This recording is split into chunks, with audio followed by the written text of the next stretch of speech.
दोस्तों, दुनिया में ज्यादातर आतंकवादी घटनाओं के तार जिस देश से जुड़े होते हैं और जिस देश में दुनिया का सबसे बड़ा आतंकवादी छुपा हुआ था और जिसको मारने के लिए अमेरिका उस देश में भी घुस गया था और उस देश के खिलाफ भारत लाखों सबूत दे चुका है और लगातार अंतर्राष्ट्रीय मंचों से डिमांड कर रहा है कि उस देश को ब्लैक लिस्ट किया जाए। लेकिन मजे की बात यह है कि कितने ही साल बीत चुके हैं परंतु FATF ने कभी भी भारत की बात नहीं सुनी। ये जानबूझकर पाकिस्तान को प्रेशर में लाने के लिए ग्रे लिस्ट में डालते हैं, परंतु भारत के इतने सबूत के बाद भी इन्होंने उसे ब्लैक लिस्ट नहीं किया, परंतु उन्होंने उसे ग्रे लिस्ट से भी हटा दिया है। और दोस्तों, इससे भी ज्यादा आश्चर्य की बात यह है कि FATF अब भारत के खिलाफ ही एक बड़ा एक्शन शुरू कर रहा है। इन सब बातों पर हम डिटेल में बात करेंगे, परंतु आगे बढ़ने से पहले दोस्तों चैनल को सब्सक्राइब कर लें, फॉलो कर लें, जिससे आपके पास हमारी इंफॉर्मेटिव वीडियो सबसे पहले आ पाए। दोस्तों, FATF financial action task force एक ऐसी इंटर गवर्नमेंट ऑर्गेनाइजेशन है जिसे G7 देशों ने 1989 में बनाया था तथा इसका फ्रेंच नेम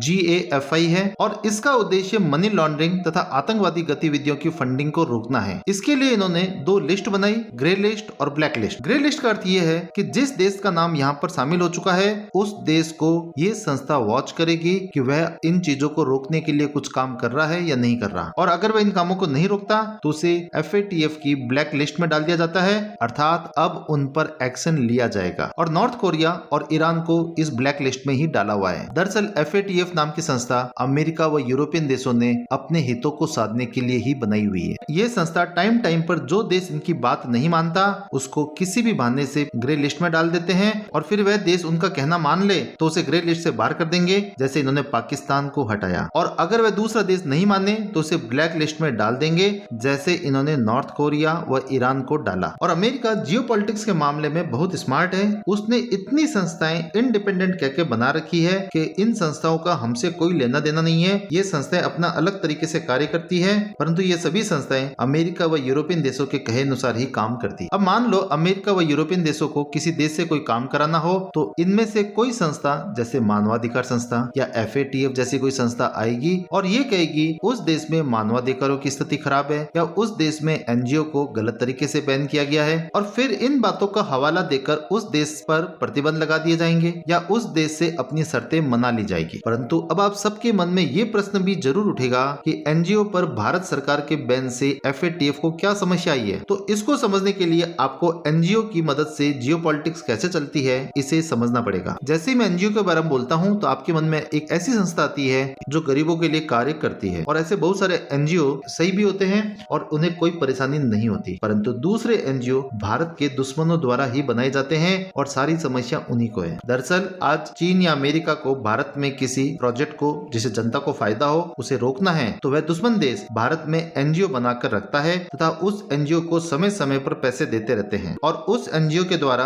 पर्यावरण के नाम पर, कभी बाल श्रमिक के नाम पर और कभी किसी अन्य लॉजिक के आधार पर विरोध प्रदर्शन कराना शुरू करेंगे। और विरोध प्रदर्शन के लिए लोगों की भीड़ जुटाई जाती है जिसके लिए इन्हें पैसे पहले से मिले होते हैं तथा कई बार तो हिंसा भी फैला दी जाती है। इसी बीच में NGO की बी टीम कोर्ट पहुंच जाएगी कि इस प्रोजेक्ट को रोका जाए क्योंकि इससे जनता बहुत परेशान है और जनता बहुत विरोध प्रदर्शन कर रही है। और कोर्ट में इनकी इतनी सेटिंग होती है कि इनके केस को सबसे पहले सुना जाता है, यहाँ तक कि आधी रात को भी सुप्रीम कोर्ट खुल जाता है, यहाँ तक कि छुट्टी वाले दिन भी सुप्रीम कोर्ट खुल जाता है, और तो और सुप्रीम कोर्ट फोन पर ही सुनवाई करके जमानत भी दे देता है। जबकि एक आम आदमी के केस जब सुप्रीम कोर्ट में पहुंचता है तब तक उस आदमी की उम्र भी बीत जाती है। साथ साथ ही NGO की C टीम मीडिया को मैनेज करती है तथा मीडिया न्यूज इस तरीके से दिखाती है कि आम आदमी को भी ये लगने लगता है कि इस प्रोजेक्ट से आम आदमी को हानि है, जबकि वास्तव में उस प्रोजेक्ट से उस पूरे देश को, उन आम नागरिकों को बहुत ज्यादा फायदा होता है। और तब तक इन NGO के आका जो दूसरे देशों में है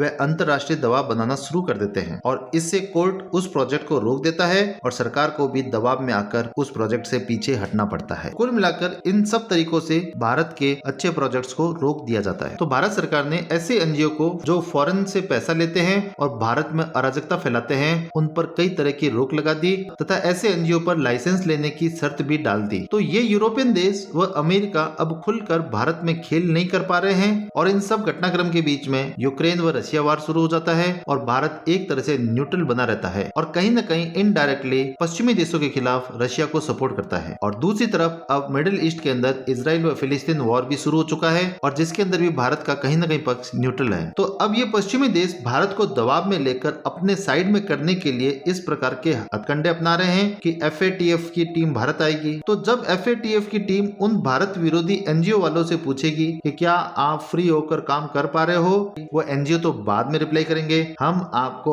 आज ही इसके बारे में बता देते हैं। और वे NGO जो इन पश्चिमी देशों ने ही बना रखे हैं और भारत के विरोध के लिए ही बनाए गए हैं, तो ये NGO उस समय यही कहेंगे कि भारत सरकार हमें खुलकर काम करने नहीं दे रही, और फिर FATF की टीम उल्टा सीधा बयान भारत के खिलाफ देगी। और ये जानबूझकर भारत के चुनाव से पहले भारत को दबाव में लाने की रणनीति है। तो अब आप सबके मन में ये भी प्रश्न उठेगा कि भारत को इसमें क्या करना चाहिए। तो दोस्तों, भारत ने अभी तक जियोपॉलिटिक्स के अंदर जो अपना स्टैंड रखा है वो बिल्कुल सही है कि न तो हम खुलकर अमेरिका के पक्ष में हैं और न हम खुलकर रशिया के पक्ष में हैं, और भारत अमेरिका व रशिया के बीच में एक तरह से बैलेंस बनाकर चल रहा है। और अगर ये पश्चिमी देश ज्यादा इस प्रकार की हरकतें करते हैं तो भारत को भी उन पश्चिमी देशों को ये समझा देना चाहिए कि आप लोग रूस यूक्रेन वॉर के अंदर भी फंस चुके हो और मिडिल ईस्ट के अंदर भी बुरी तरह से फंस चुके हो। और अगर आप इस प्रकार के हथकंडे करते रहेंगे तो भारत के पास कोई ऑप्शन नहीं बचेगा कि भारत रूस की तरफ चला जाए। और भारत सरकार को यह भी कह देना चाहिए कि इस प्रकार के दबाव की रणनीति हम पर काम नहीं करेगी। और भारत सरकार जिस प्रकार से इन भारत विरोधी NGO पे काम कर रही है, भारत सरकार को उसी तरीके से इन पे काम करते रहना चाहिए। क्या भारत सरकार इन NGO के खिलाफ सही कदम उठा रही है? वैसे आपको क्या लगता है दोस्तों? आप हमें कमेंट सेक्शन में बताएं। Thank you for watching this video.